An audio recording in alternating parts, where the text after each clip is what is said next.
Nothing's free, and if it is free, you're probably the product. Now, Windows 10 is a step forward in most areas and a step back as far as privacy goes. They're moving a lot of this invasive stuff back to Windows 8 and Windows 7 through the update system. So if we're going to be stuck with Microsoft, we may as well lock it down. The first thing I like to do is come over here to my account, and when you're installing this, if you get the little notification over here in the taskbar, I unplug my Ethernet cable, and I make sure that my Wi-Fi is totally disabled. That way it cannot connect to the internet and it cannot create a Microsoft account. I do not want a Microsoft account, and it's just easier just to physically unplug. If you haven't done it that way, you can always just go to your settings, which is just hit start, type settings, there you are, and then click on accounts. And from there you can disconnect your Microsoft account and use a local account. You want to use a local account. Local accounts are also not going to work with Cortana, so there you already do not have Cortana. But that doesn't mean they're not going to listen to you and watch you. We're going to try to fix that as well. Going back, we also have our privacy settings, which will cover a few more things. You want to go through and change things. Make sure that things can't monitor your location. Make sure none of the apps can monitor your location. Make sure that your apps can't use your camera. So I just keep everything off. We don't want Microsoft to listen to us or analyze the things we type and say. So no. I'm just pretty much turning everything off. You guys can go through this on your own. We don't need to spend a lot of time on it. Next up, there's a really interesting tool called the Ultimate Windows Tweaker 4.0. And you guys can grab that on the internet. Just do a search for it. It's pretty easy to find. Go down to Security and Privacy, click on Privacy, and just disable everything. Why not? I do recommend creating a restore point first. Very important. Do that. And if anything catches on fire, it's not our fault.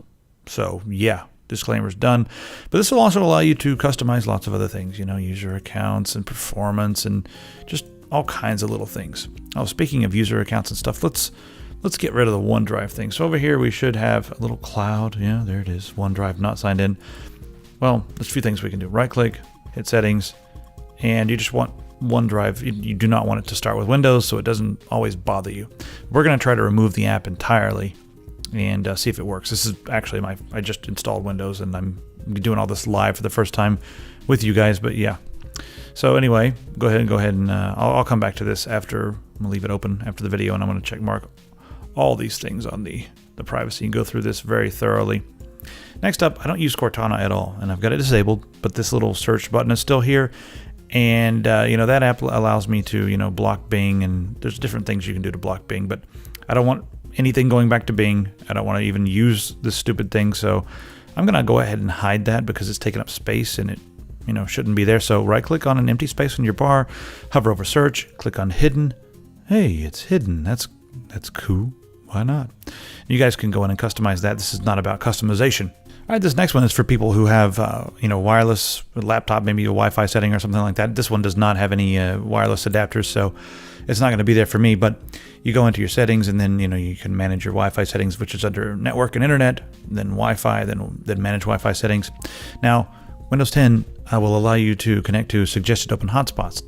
I don't want to connect to anything without it, me being in charge of it. So no.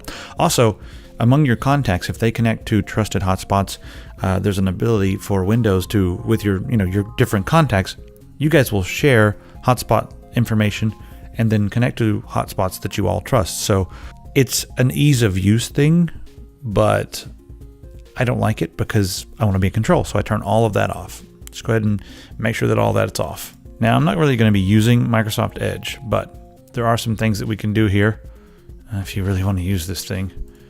I mean, it is faster than most, but you can go into your settings, and then we can mess around with the privacy just a little bit here by clicking on Advanced. Pretty much it. There's not much going on here, but if you're going to use Edge, you might want to change those. All right, next up, we're going to mess around with the smart screen a little bit. And this is going to be just up to you guys. You can change how the smart screen works. I've got mine turned off to just not do anything because I want to be able to install things, like third-party stuff that's not verified by Windows or whatever. I just want full control over my system. Now, this is for advanced users. You may want to leave the warning up, just warn you before using one, and I might switch back over to that. I think I will, because this can be a bit dangerous, but these are your different options here, and pick the one that's the best for you, I suppose. There's a really interesting article, or not article, but forum post over here on the website. Everyone's talking about the privacy in Windows 10. Now there's a pretty good list of, different IP addresses you can block if you want to. So here's some that people are blocking on the internet. Here's a long list. You guys can play around with this and make sure everything works. I haven't played around with it yet, but I will, and I'll get back to you. But here's all kinds of Microsoft IP addresses that you can block to make sure that they're not capturing things.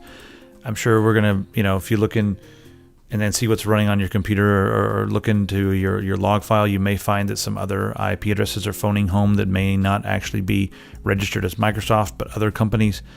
Just be careful when you're messing with this type of stuff, and know that Windows is probably still listening to some things even with all these precautions, but this is a much better way to use Windows. All right, another thing you can do to secure yourself and also just get rid of some of those annoying apps. I mean, this is a desktop, not a phone. If you're on a phone, then maybe you'll need these apps, but I like to remove pretty much all the apps and install only what I want. But if you just want to remove a few things, Thomas here on his blog has a nice list of commands that you can put into your PowerShell to remove specific apps. I'm going to show you guys how to remove all of them, but I will link you guys here so that you can open up the PowerShell and just remove the ones that you really don't care about. Anyway, let's go ahead and bring up the start menu and just type PowerShell. There we go. I right click on PowerShell and you need to run it as an administrator. Now I'll show you the code you need to write first off. If you want to see just everything you have installed, type git -apex package space -all users. Make sure the case is like that. I think it's case sensitive, but I would do it this way. Hey, look at all that stuff that's installed. Look at all that. Now this is only going to install stuff for the offline user account. And if you're going to be secure, that's what you're going to be using. So now we need to remove this stuff. There it is. That's the code for removing everything. I'll link all this, guys, so you can copy and paste. Copy and pasting works just fine in the PowerShell. I'm killing stuff. I don't even know what's happening right now. Everything's dying. So this should remove most things. Let's see what's left here. Hey, they've removed a lot of things. So where's all my apps? It's just my personal apps and a lot of different things. Yeah, it removed a lot of them. My Cortana's still there. So some of these are a bit difficult to remove, but that app will get rid of a lot of it.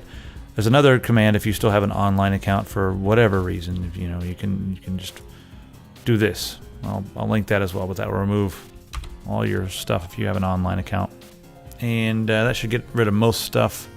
If you guys have tips for getting rid of some of the other stuff out there, feel free to put it in the comments over on the website. Let's keep a conversation going about how to lock this crap down. This content's brought to you by us, and we've tried to put together a really awesome store for you guys with some stuff that's high quality and not too expensive. So if you guys appreciate the content, the best thing you can do is, first off, become a tech support member. Patreon is another way to support us, and then the store. We can give you guys some awesome stuff, and it'll help us keep making videos. So go check it out. Latest shirt of the month here is the Albert Einstein. We do have a shirt of the month every month, so keep checking. And yeah, that one's good. I like this one. It's good. Anyway, we'll see you guys in the comments. Let us know what you thought of the video. And yeah, let's stay secure online. And listen, if you don't need like the Creative Suite or a couple of the video games on Windows 10, just go install Linux. And if you're not too familiar with Linux, start off with Linux Mint because it's the most similar as far as the interface goes. But check out our Linux channel on YouTube and check out our Linux stuff on the website as well. But yeah, it's if you don't need Windows, I really don't think there's any reason to be on it. But if you are going to be on it, you better be safe.